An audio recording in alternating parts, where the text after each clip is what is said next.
Bismillahirrahmanirrahim. Assalamualaikum warahmatullahi wabarakatuh.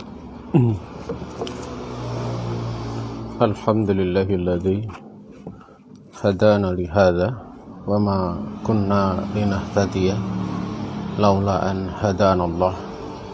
Asyhadu an la ilaha illallah wahdahu la syarika lah wa asyhadu anna Muhammadan abduhu wa rasuluh sallallahu alaihi wa ala alihi wa sahbihi wa man wala wa man tabi'ahum bi ihsan ila yaumil qiyamah.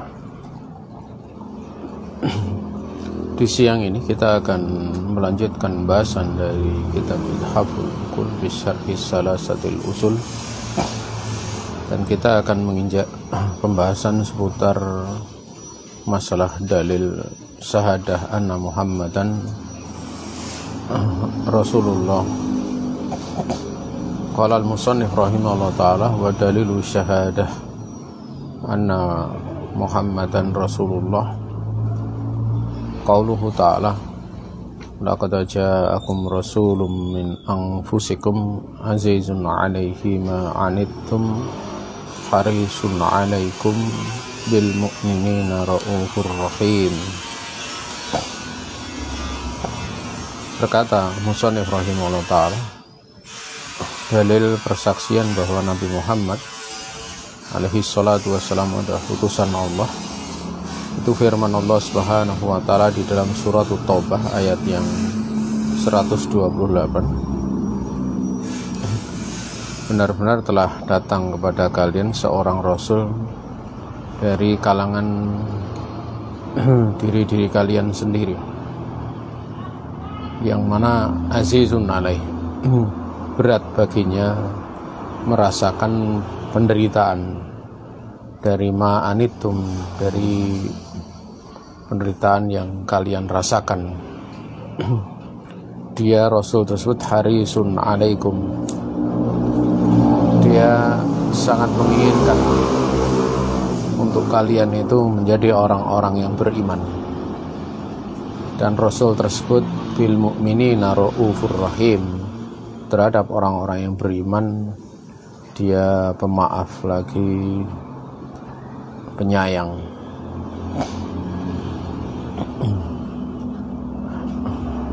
Wa ma'na syahadah anna Muhammadan Rasulullah ta'atuhu fima amar wa tasdiquhu fima akhbar wa istinabu ma anhu naha wa yajar wa alla yu'badallahu illa bima syara'a.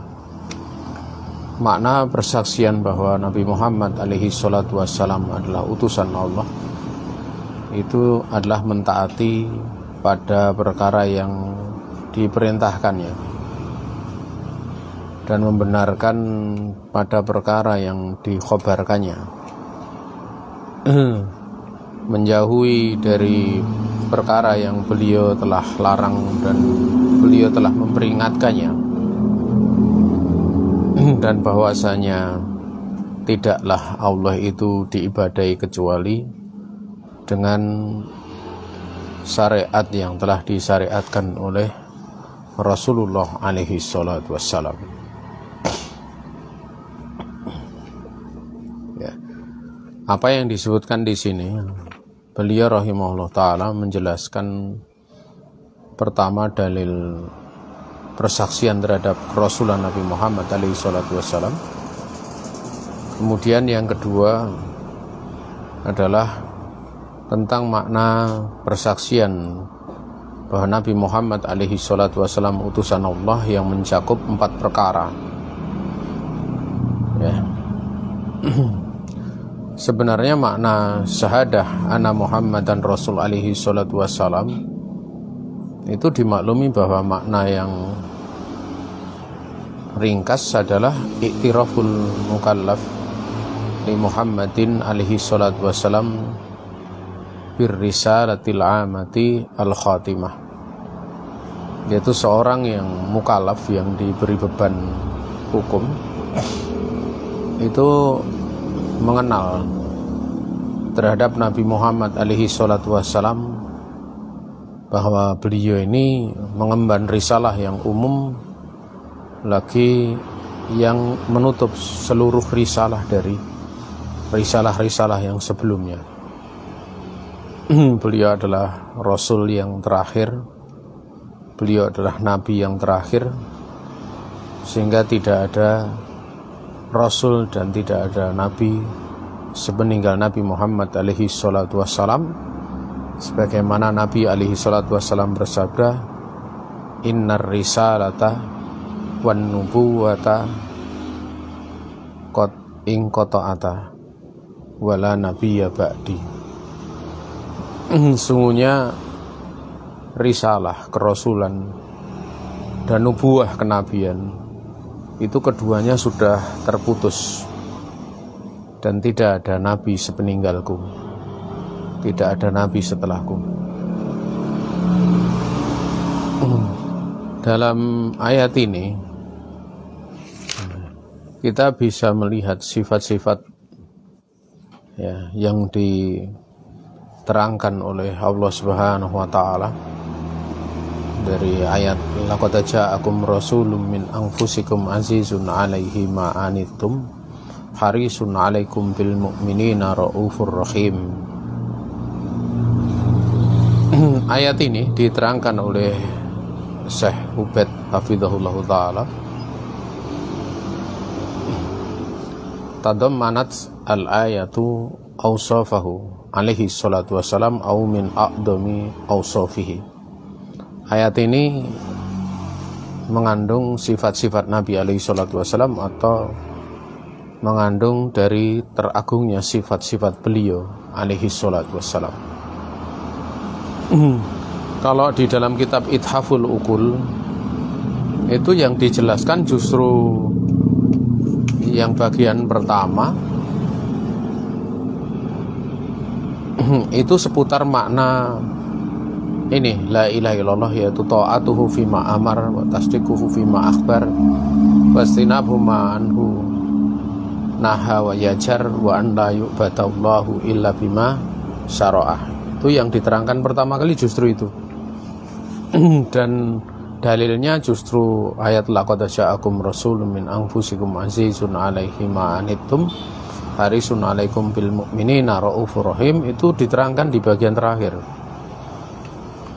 Tapi kita akan baca ya, penjelasannya sesuai dengan urutan dari matan.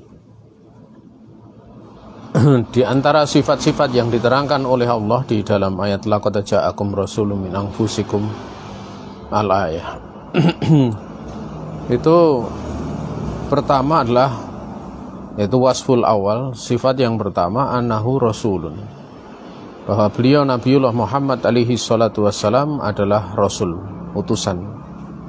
Wa hada a'damu awsafihi alal itlaqi mursalun minallah.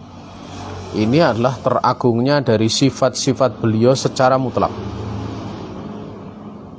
di mana beliau adalah mursalun, diutus dari Allah Subhanahu wa taala, diutus oleh Allah Subhanahu wa taala. Ya. Ini sifat yang paling agung. Bahkan Rasul di sini bermakna mursal. Beliau adalah Rasul yang paling besar, diutus untuk seluruh umat manusia, Rasul yang paling utama, diutus untuk ya, seluruh manusia, seluruh kaum. Berbeda dengan Rasul-Rasul sebelumnya, itu hanya untuk berlaku kaumnya saja. Makanya Allah menyebutkan walaqad ba'atsna fi kulli ummatin rasula an i'budullaha wajtanibut taghut. Sungguhnya kami telah mengutus pada setiap umat itu seorang utusan, seorang rasul. Yang rasul itu menyerukan, sembahlah oleh kamu sekalian Allah dan jauhilah oleh kamu sekalian taghut. Taghut segala sesuatu yang memalingkan peribadatan kepada selain Allah Subhanahu wa taala, memalingkan beribadah dari Allah kepada selain Allah Subhanahu wa taala. Nah, ini sifat yang pertama yang ada di dalam ayat ini, Rasulun. Kemudian sifat yang kedua, min anfusikum, dari kalangan kalian sendiri. Artinya kalian itu kenal gitu, ta'rifunahu. Kalian mengenal Rasul tersebut. Dan kita tahu wa makana ma'rufan fa innahu aula bitasdiq. Dan sesuatu yang dikenal itu lebih pantas untuk dibenarkan, untuk dipercaya, karena kenal gitu loh.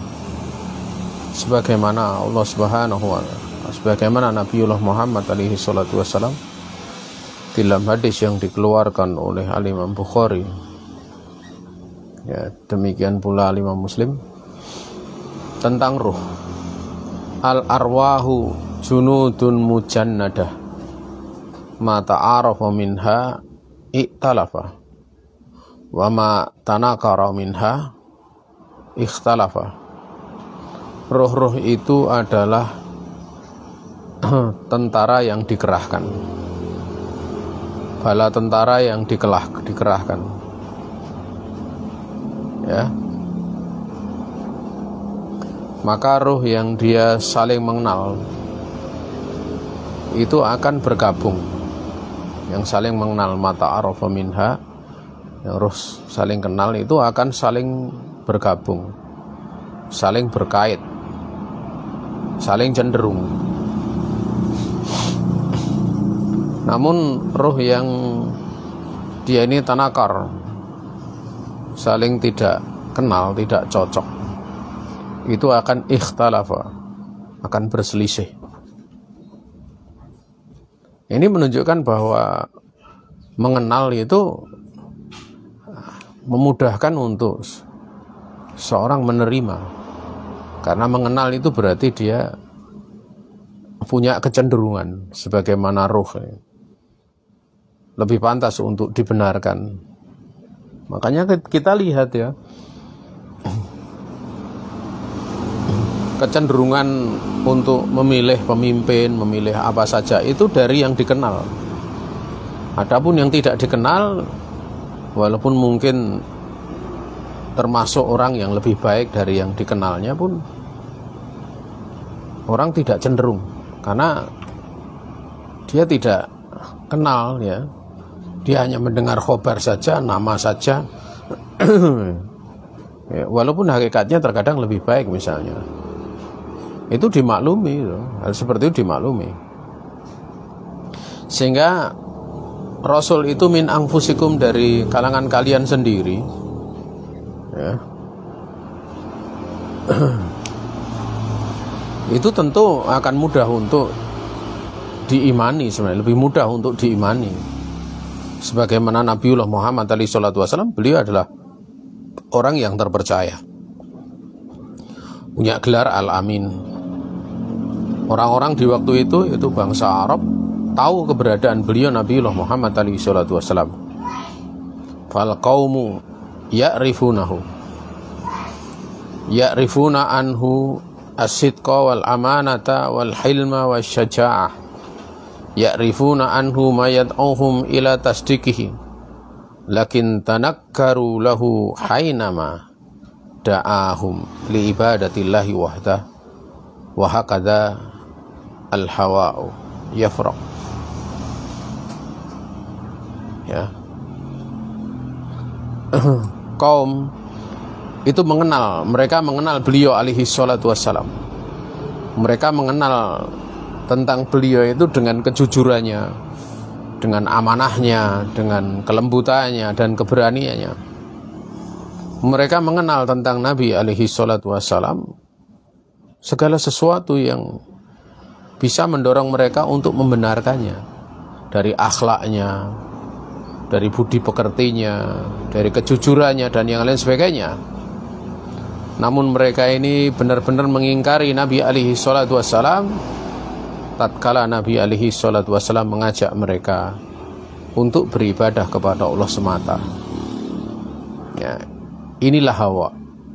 Hawa itu sifatnya ingin memecah, memisahkan. Ya. Secara asal sudah punya kecenderungan, tapi karena hawa itu menjadi terpisah. Ya, hawa. Ini sifat yang kedua dari kalangan kalian sendiri. Kemudian sifat yang ketiga, fal wasfu tsalis fi qoulihi ta'ala azizun 'alaihi ma 'anittum. Makna azizun 'alaihi itu yasuku 'alaih, memberatkan beliau, ma fihi masyaqqatun 'alaikum, memberatkan beliau sesuatu yang padanya ada hal yang memberatkan kalian. Artinya Nabi alaihi salatu wassalam itu begitu merasa berat melihat beban berat yang ditanggung oleh umatnya, oleh kalian, terutama di sini Quraisy, yang mereka berada di atas kekufuran, kesyirikan, dan Nabi merasa berat melihat kondisi mereka yang berada di kekufuran, kesyirikan. Kita tahu tidak ada beban yang lebih berat yang ditanggung oleh seseorang di muka bumi ini dibandingkan dia berada di dalam kekufuran, dalam kesyirikan. Walaupun orangnya dia mempunyai dunia sebanyak apapun, dia mempunyai kekayaan, dia punya kedudukan, tapi kalau padanya ada kesyirikan, ada kekufuran, inilah beban yang sangat berat. Karena puncak dari akibat dia punya kekufuran, kesyirikan itu adalah di nerakanya Allah Subhanahu wa taala, wal iyadu billah. Dia memikul dosa yang besar, yang berat, yang akan menjadikan kehidupannya itu luluh lantak, kehidupannya itu binasa, baik kehidupan di dunia, lebih-lebih kehidupan di akhirat, wal iyadu billah. Segala sesuatu yang menyenangkan bagi dirinya, harta dan yang lainnya, itu tidak akan bisa menyelamatkan dia dari beban yang berat tersebut. Ma aghna anhu maluhu wa ma kasab. Ya.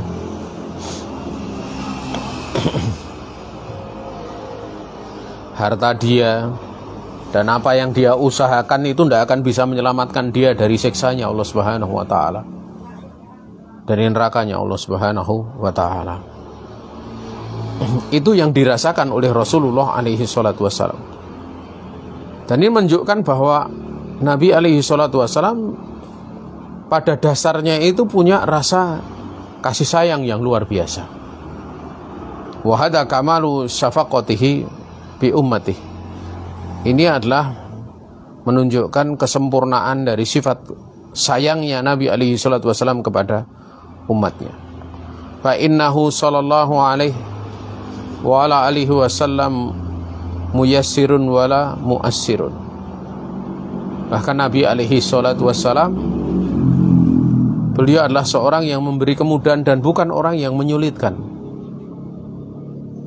Dari beliau mendakwahkan tauhid itu memudahkan, karena orang tinggal beribadah kepada satu ilah saja. Berbeda kalau seorang dia beribadah kepada ilah yang banyak, sembahan yang banyak, itu menyulitkan. Karena tentu setiap ilah punya keinginan sendiri-sendiri. Maka beribadah kepada Allah itu adalah kemudahan, memudahkan. Ya. Dan juga jamaah yang dirahmati Allah Subhanahu wa taala, bagaimana beliau meminta keringanan kepada Allah Subhanahu wa taala dari perintah salat yang 50 kali menjadi 5 kali. Ini termasuk dari syafaqahnya Nabi alaihi salatu wasallam, kasih sayangnya Nabi alaihi salatu wasallam. Ya. Bahkan Nabi alaihi salatu wasallam ya, itu menyebutkan seputar masalah hukum had ya, atau hudud. Hudud itu kan hukum yang telah diberlakukan batasannya, kadarnya di dalam syariat, seperti mencuri dengan apa? Dengan dipotong tangan. Orang yang berzina, yang muhsan, dengan dirajam. Orang yang minum khamr dengan dijilid, dicambuk selama sebanyak 40 kali. Tapi Nabi alaihi salatu wassalam, beliau mengatakan itra'ul hududa anil muslimina mastata'tum fa in kana lahum makhrajun fakhallu sabilah fa innal imama an yukhti'a fil afwi khairun min an yukhti'a fil uqubah. Rasul alaihi salatu wassalam beliau bersabda, tolaklah, hindarkanlah hudud, hukuman yang telah ditentukan batasannya dalam syariat itu dari kaum muslimin dengan segenap kemampuan kalian. Maka apabila ada seorang muslim, dia punya jalan keluar, tidak terkena hudud, fakhalu sabilahu, misalnya perkaranya belum jelas, fakhalu sabilahu, biarkanlah jalannya, jangan diterapkan hukum hudud. Karena sungguhnya seorang imam, seorang pemimpin dalam perkara ini termasuk pula hakim, bahwa dia tersalah di dalam memberikan kemaafan, itu lebih baik dibandingkan seorang imam, seorang pemimpin itu salah di dalam memberikan hukuman. Ini kan menunjukkan bahwa Nabi alaihi salatu wassalam itu banyak memberikan kemudahan. Beliau bukanlah seorang yang menyulitkan. Juga Nabi alaihi salatu wassalam bersabda bagi orang yang berdakwah, basyiru wala tunafiru, berikan kabar gembira dan jangan kalian bikin lari. Itu semua kemudahan, ya, kemudahan yang diberikan oleh Nabiullah Muhammad alaihi salatu wassalam terhadap umatnya. Sehingga di dalam sebuah riwayat, wa kana alaihi salatu wassalam la yukhayyaru baina amrayni ila ikhtara aisarahuma wa ashalahuma ma lam yakun isman. Dalam riwayat Imam Bukhari dan Imam Muslim, Rasulullah alaihi salatu wassalam dijelaskan bahwa beliau Nabi Muhammad alaihi salatu wassalam tidaklah diberi pilihan, ya, di antara dua perkara, kecuali beliau memilih mana yang lebih mudah di antara keduanya, mana yang lebih ringan di antara keduanya, mana yang lebih ringan di antara keduanya, dan mana yang lebih mudah di antara keduanya, selagi perkara itu bukanlah dosa. Ini adalah kasih sayang Nabiullah Muhammad alaihi salatu wassalam, sifat beliau. Kemudian sifat yang keempat, harisun alaikum. Beliau ini begitu hirs, begitu semangat. Harisun ala hidayatikum hatta takunu mu'minina muslimina. Beliau begitu menginginkan kalian mendapatkan hidayah sehingga kalian menjadi seorang yang beriman, lagi seorang yang Islam, berserah diri kepada Allah Subhanahu wa ta'ala. Keinginan beliau itu tidaklah berhenti, tidaklah kemudian pupus tatkala melihat penentangan umatnya. Betapa beliau menginginkan orang-orang yang telah menentang beliau, bahkan membunuh keluarga beliau, kerabat beliau. Namun begitu Allah bukakan kemenangan di Fathul Makkah, beliau memberikan kemaafan kepada mereka. Beliau memberikan penawaran yang indah agar supaya mereka masuk di dalam agama Allah, agar mereka meninggalkan ibadah-ibadah selain Allah untuk hanya beribadah kepada Allah Subhanahu wa ta'ala. Padahal mereka adalah orang-orang yang telah mengusir Nabi alaihi salatu wasallam dari bumi yang paling mulia, bumi yang paling utama, yaitu Masjidil Haram, kampung halaman beliau. Di sana beliau punya sanak kerabat yang dicintai. Beliau cinta orang-orang yang dicintai, tanahnya beliau cintai. Semua hal yang berkaitan dengan diri beliau ada di sana. Beliau rela untuk pergi berhijrah ke kota Madinah, meninggalkan itu. Tapi kepergian beliau yang diiringi niat untuk mereka membunuh, mengusir, membinasakan Nabi alaihi salatu wassalam, itu tidak menghalangi kecintaan beliau, keinginan beliau kepada mereka agar supaya mereka mengucapkan kalimat tauhid la ilaha illallah.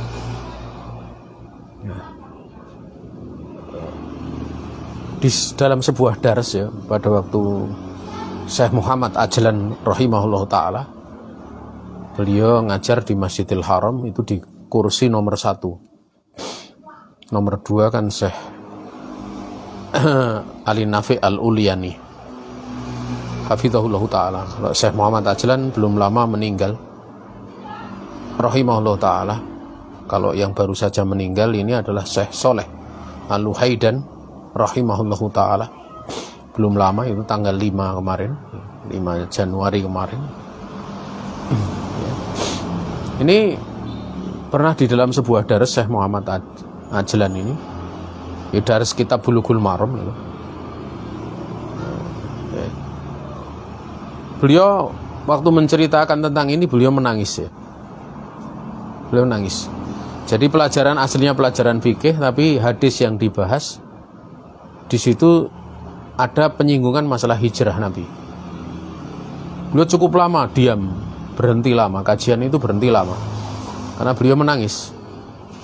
Kebetulan waktu itu saya duduk di situ, ya, karena saya hanya sekedar lewat saja pas umroh ini. Saya duduk di situ, kemudian ada seorang pemuda Saudi itu meminjami kitab pada saya, membaca bareng, masih muda anaknya. Ya, pas itu saya lihat pedang pelajaran Kitabul Haji, pembahasan seputar itu. Tapi di situ ada hadis yang memang menyinggung masalah itu. Maka beliau tidak melanjutkan pembahasan fikihnya, tapi beliau menceritakan. Ya, tentunya beliau bagian dari ahlu Makkah kan. Walaupun bukan beliau di masa hidup Nabi, tapi beliau merasakan bagaimana Rasul yang sangat mencintai umatnya, termasuk keberuntungan bagi ahlu Makkah diutus oleh Allah Subhanahu wa taala Rasul yang punya kecintaan, punya haris luar biasa. Kita lihat dari para nabi sebelumnya, Rasul sebelumnya, kalau terjadi penentangan maka berakhir dengan kebinasaan. Berakhir dengan kebinasaan seperti kaumnya Nabi Nuh, seperti kaum Ad, kaum Madian, berakhir dengan diadab oleh Allah Subhanahu wa taala. Tetapi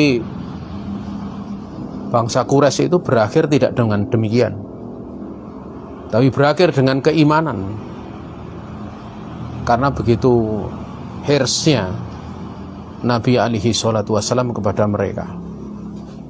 Dan hirs Nabi ini tidak cuma kepada mereka, tapi kasih sayang Nabi alaihi salatu wassalam ini berlaku untuk seluruh umat manusia. Beliau menginginkan untuk mereka mendapatkan petunjuk dari Allah Subhanahu wa taala. Tapi sunatullah telah berjalan bahwa ada yang akan menerima dakwah Nabi, dan ada pula yang dia tidak menerima dakwah Nabi alaihi salatu wassalam. Kemudian yang terakhir, yang kelima, al-wasful khamis, bil mu'minina ra'ufur rahim. Terhadap orang-orang yang beriman, dia pemaaf lagi, penyayang. Ya.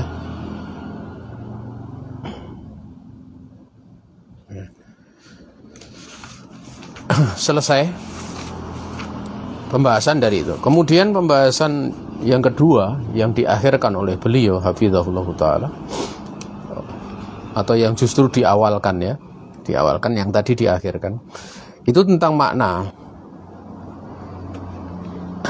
persaksian bahwasanya Nabi Muhammad alaihi salatu wasallam adalah utusan Allah. Di mana ini makna yang luas, mencakup 4 makna ini. Makna ha'al wasi' kama dzakarahu Syekh rahimahullah taala yatadammanu arba'a khisalin. Makna yang luas sebagaimana Syekh telah menyebutkannya mencakup 4 perkara.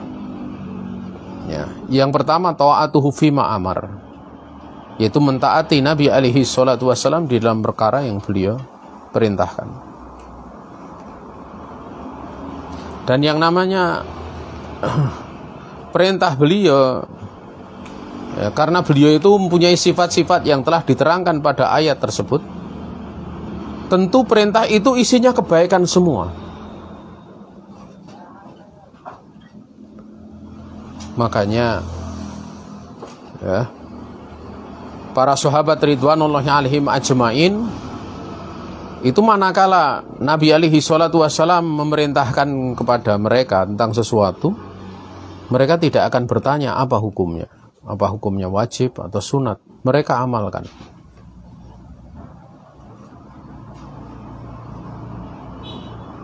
Ya, sehingga ini sesuai dengan beliau mengatakan ma amartukum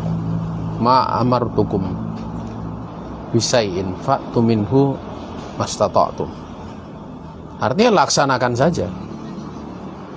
Apa saja yang aku perintahkan kalian dengan sebuah perkara, maka datangilah oleh kamu sekalian perkara itu dengan segenap kemampuan kalian.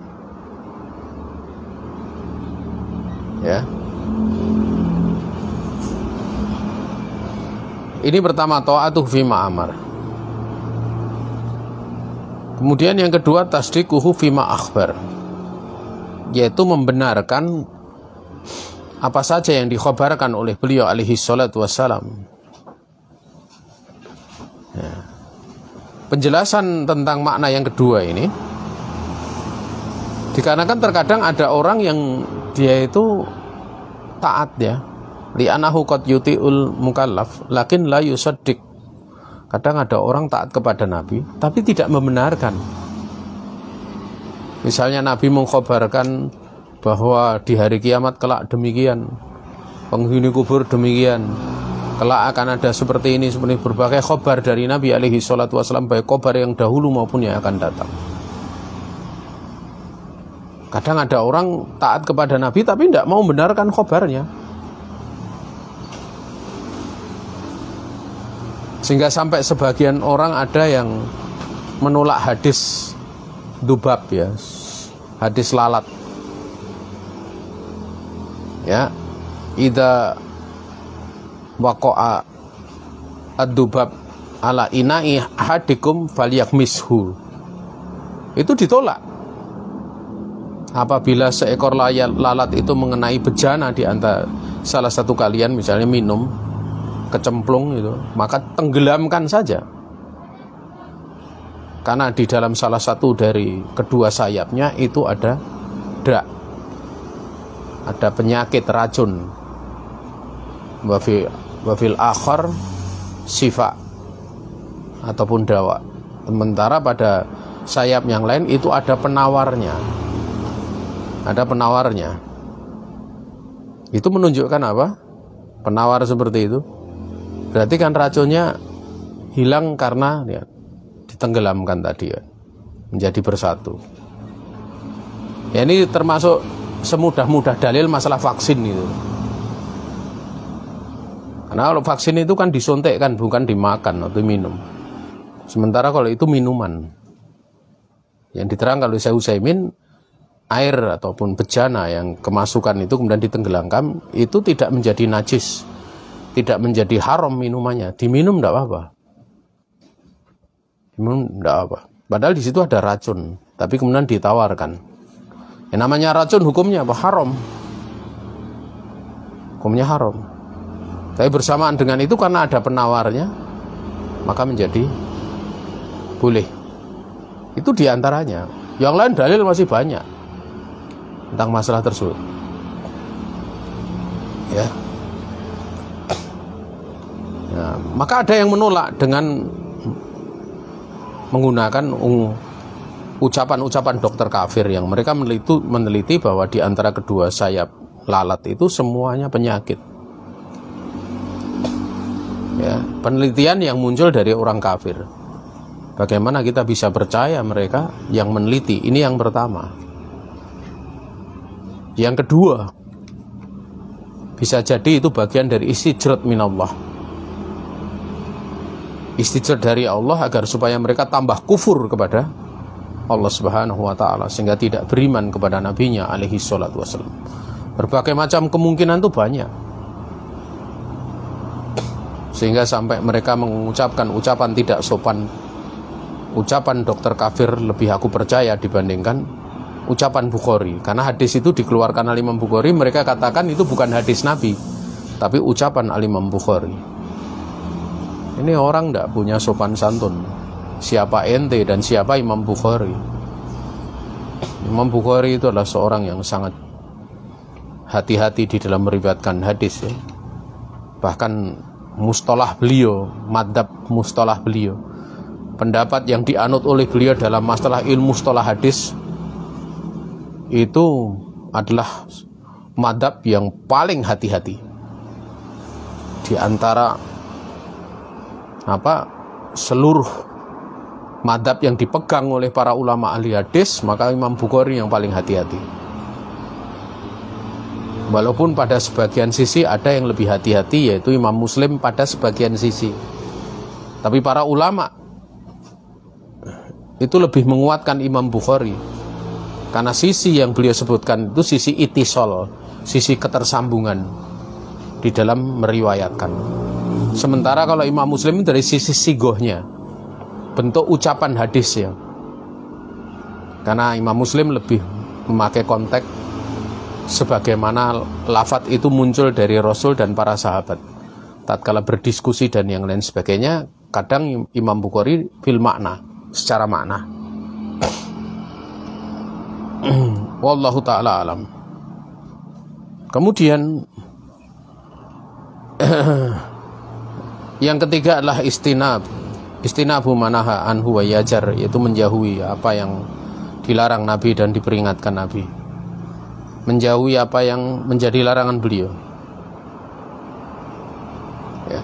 Sehingga di sini bersama dengan menjalankan perintah, demikian pula membenarkan khabar beliau, tidak harus tidak mesti menjauhi, ya, al-manhiyat yang dilarang oleh beliau alaihi salatu wassalam. Kemudian yang keempat, an la yu'badallahu illa bima syara'ah. Allah tidak diibadai kecuali dengan apa yang Nabi alaihi salatu wassalam telah mensyariatkannya. Maka fabihadhil ma'ani al-arba'atu tatahaqqaqu asyhadatu li Rasulillah alaihi salatu wassalam wa tatajarradu lahu al-mutaba'ah. Maka dengan keempat makna yang telah dijelaskan ini, persaksian kepada Rasul alaihi salatu wassalam itu menjadi terrealisasi atau menjadi nyata, ya, terwujud. Dan juga dengan keempat itu pula mutaba'ah itu akan benar-benar hanya tersendirikan kepada Nabi alaihi salatu wassalam. Artinya semata-mata yang diikuti hanyalah Nabi Muhammad alaihi salatu wassalam. Adapun yang selainnya diikuti sekedar seukuran mengikuti Nabi alaihi salatu wassalam, atau sifatnya hanya mengikut saja, bukan menjadi pokok pangkal di dalam mengikuti. Seperti ulama diikuti, manakala ulama ini benar-benar membawa ajaran Nabi, manakala dia benar-benar lurus di dalam mengikuti Rasulullah Muhammad alaihi salatu wassalam. Bukan semata-mata ulamanya diikuti, namun di situ dibatasi kapan ulama ini lurus di dalam mengikuti Nabi Muhammad alaihi salatu wassalam. Dan jamaah yang dirahmati Allah Subhanahu wa taala, beliau kemudian di sini memberikan penjelasan 6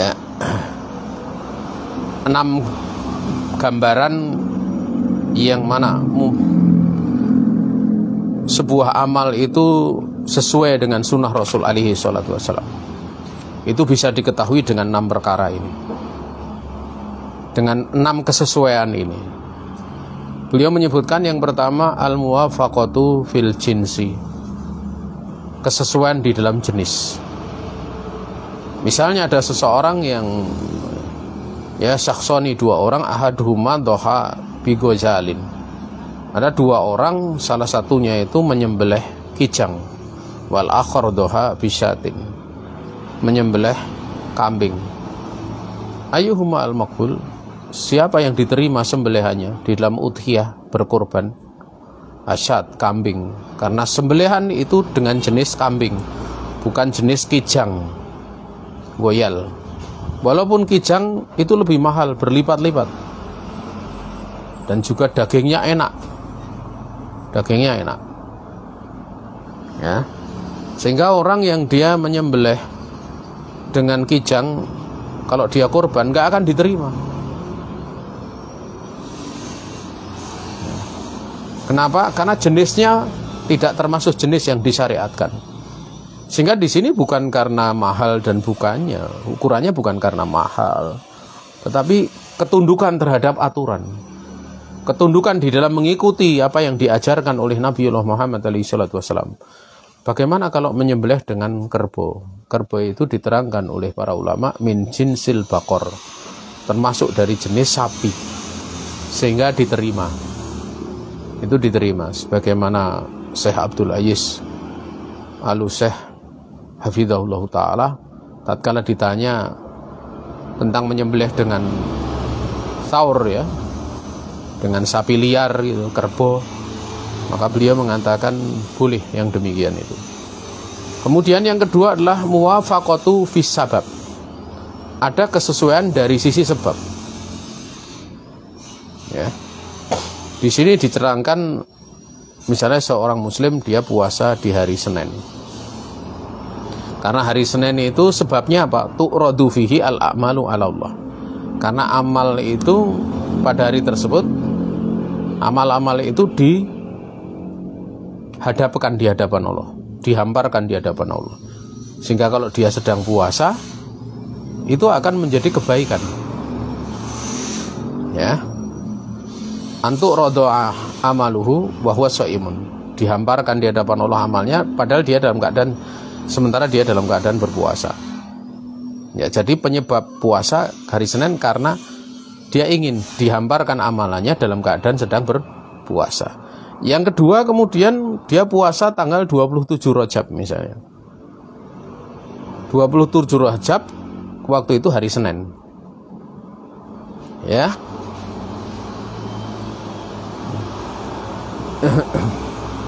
Juga dia tasaharo, sahurnya pun lebih awal 3 jam dibandingkan yang pertama, yang puasa Senin Kemis. Yang puasa Senin dia menjelang subuh ini 3 jam sebelumnya, mungkin jam 12, mungkin jam 1. Maka ayyuhuma alladhi siyamuhu makbul, mana yang puasanya makbul? Yang pertama, karena mencocoki syar'i dari sisi sebab.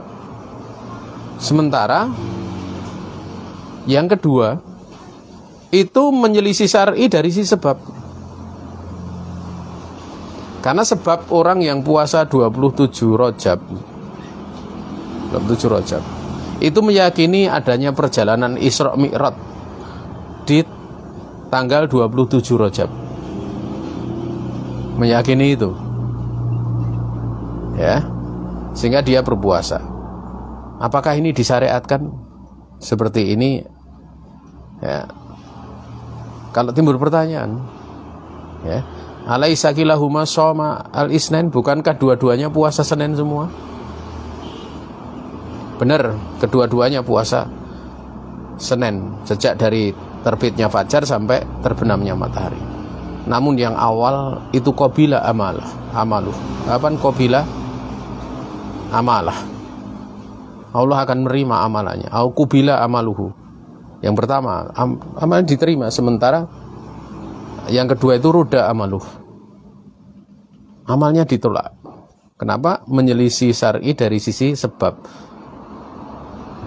Karena dari sebab itu tidak ada puasa tanggal 27 Rajab karena meyakini Isra Mi'rajnya Nabi, itu tidak ada. Contoh lain, misalnya masuk masjid, sebab masuk masjid seorang tahiyatul masjid.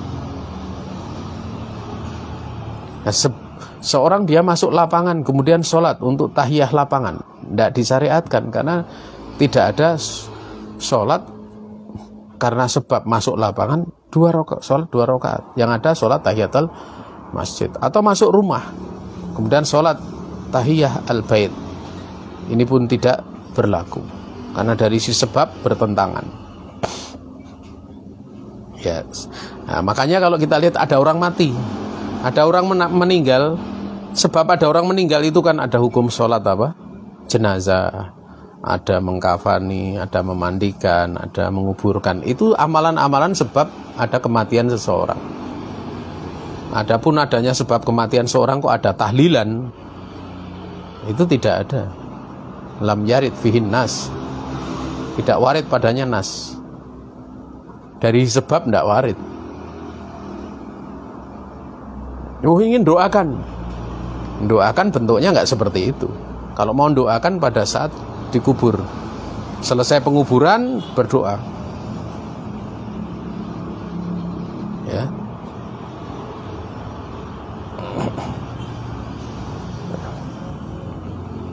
Makanya Nabi alaihi salatu wassalam sampai bersabda, istaghfiru li akhikum wasallallahu lahu tasbita. Itu pada saat selesai penguburan, mintakanlah ampun oleh kamu sekalian untuk saudara kamu kepada Allah Subhanahu wa taala, dan mintalah kepada Allah untuk saudara kamu itu bisa menjawab pertanyaan kubur, kokoh menjawab pertanyaan kubur. Itu yang didoakan.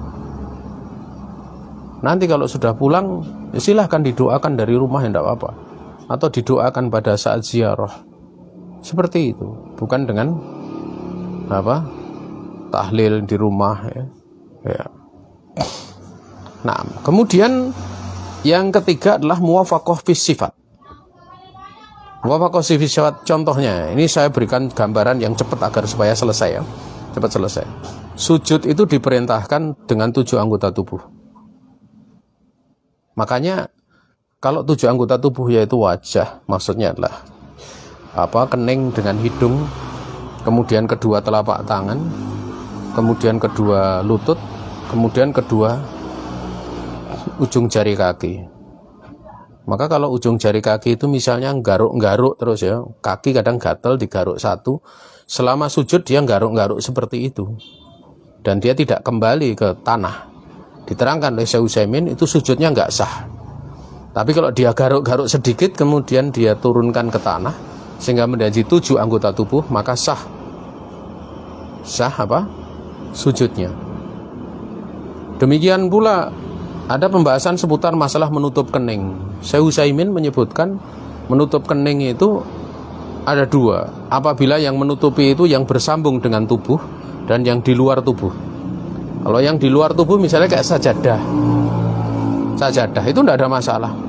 Hanya beliau mensyaratkan bahwa kalau di antara antara kening dengan tanah itu ada spon, itu beliau mengatakan nggak mencukupi. Makanya syaratnya bahwa yang yang ada itu di bagian kening itu dia sifatnya mustakir, tetap tidak goyang. Bahkan beliau menjelaskan, andaikan seorang sujud di atas batu tapi batunya goyang, itu dikatakan tidak sah sujudnya. Itu beliau jelaskan seperti itu. Makanya beliau menganjurkan kalau misalnya di bawah tempat sujud, jangan bagian kepala itu jangan ada spon atau kasur busa gitu ya, bantal segala itu, tidak boleh. Itu nggak mencukupi sujudnya. Ya. Adapun kalau yang bersambung itu afdolnya tidak menutupi kening. Beliau mengatakan afdolnya.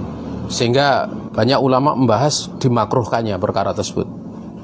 Ya, dimakruhkannya. Tapi kalau misalnya menutup kemudian nanti kena ada sebagian dahi, sebagian kena pecinya yang tipis itu tidak mengapa seperti itu. Tidak mengapa. Tapi kalau tebal, kalau sampai ada farkon, ya ada atau fasil ya, ada pemisah yang tebal misalnya serbannya itu sampai 1 cm tebalnya sehingga dia nggak bisa menyentuhkan jabahnya atau keningnya. Dia kalau mau menyentuhkan hidungnya juga agak susah ya sebenarnya. Karena maka yang seperti itu tidak terhitung sebagai sujud. Maka tidak diperbolehkan. Wallahu ta'ala a'lam. Itu dijelaskan oleh Syekh Utsaimin dalam Syarah Fathul Jalali wal Ikram. Itu perincian-perincian ya. Itu sifat. Kemudian yang keempat adalah muwafaqah fil miqdar awil adat. Kesesuaian di dalam ukuran ataupun bilangan. Seperti sholat duhur 4 rakaat, seorang kemudian 6 rakaat. Maka ini tidak diperbolehkan karena bertentangan. Tapi kalau dalam sedekah berlebihan tidak apa-apa. Kelebihan tidak apa-apa. Misalnya 2,5 5 so apa kan? Kok 5 so? 1 so itu dengan ukuran lebih dari 2,5 kilo. Misalnya kayak 3 kilo, tidak masalah. Seorang mau memberikan 4 kilo tidak masalah. Ya, sehingga yang terhukumi yang lebih itu sebagai hukum yang sunat. Wallahu ta'ala alam. Makanya dalam bayar zakat itu boleh sebelum haulnya selesai itu sudah dibayar. Makanya sebagian sahabat ada yang membayar zakat itu 2 tahun sekaligus. Seperti paman Nabi Abbas itu membayar zakat 2 tahun sekaligus. Nah, artinya tahun kedua itu belum haul. Belum haul. Wallahu ta'ala alam. Kemudian yang kelima adalah kesesuaian muwafaqah fi zaman, di waktu. Seperti haji itu dimulai tanggal 8 Dzulhijjah atau Yaumut Tarwiyah. Kalau seorang haji di bulan Ramadan itu lam tuqbal. Ya. Atau la yuqbal hajju, tidak diterima hajinya. Nah, karena tempat waktunya beda. Kemudian yang terakhir muwafaqah fil makan, yaitu kesesuaian di dalam tempat dan tempat ya. Seperti seorang wukuf di Arafah pada tanggal 9 Dzulhijjah ya, dari sejak matahari zawal sampai maghrib. Tapi ternyata ada orang yang dia tanggal 8, 9, 10 dia berada di Musdalifah misalnya. Maka walaupun lebih lama, ini tidak sah hajinya. Karena wukuf itu al-hajju Arafah. Haji itu adalah wukuf di Arafah dan bukan wukuf di tempat yang selainnya. Ini pembahasan kita di siang ini. Besok kita lanjutkan dari perkataan beliau rahimahullah ta'ala, wa dalilus salati wa zakati al-qalam. Ada salah datang dari pribadi diri saya sendiri dan dari syaitan. Saya istighfar kepada Allah Subhanahu wa taala. Ada benar semata-mata keluasan rahmat Allah Subhanahu wa taala yang diberikan kepada kita. Akhirul kalam. Wassalamualaikum warahmatullahi wabarakatuh.